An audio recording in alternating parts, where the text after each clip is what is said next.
Somebody noticed that I have a mirror in front of me, in front of my desk. So the reason for that is because I often sit here and do animation. I like to be able to see the bizarre face moves that I make so that I can reproduce those in the drawing.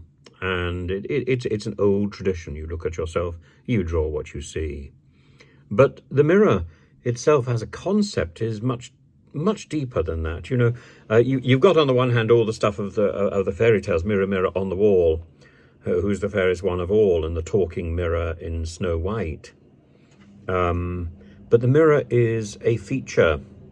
I remember talking to, I can't remember, year nines about the Gothic, and the mirror is a particular feature of the liminal. It's a doorway into another place. It's a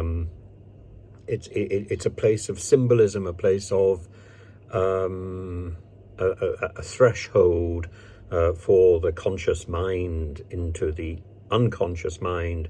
Looking into a mirror is a way of opening up the unconscious. It's inspecting the I was going to say the future, but actually there is a story that Nostradamus, all the prophecies of Nostradamus and all the gobbledygook French Latin, Nostradamus was supposedly stared into a bowl of water.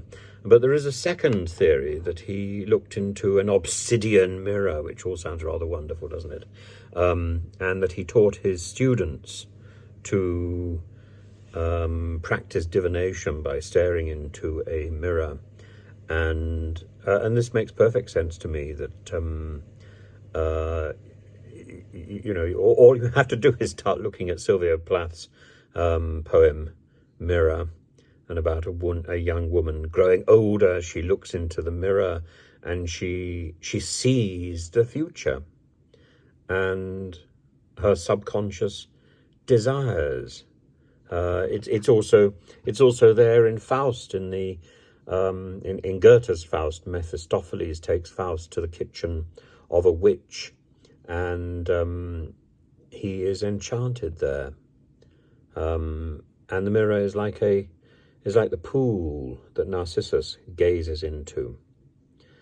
Mirrors are great gateways into the imagination, and mine is purely practical and has no fantastic properties at all.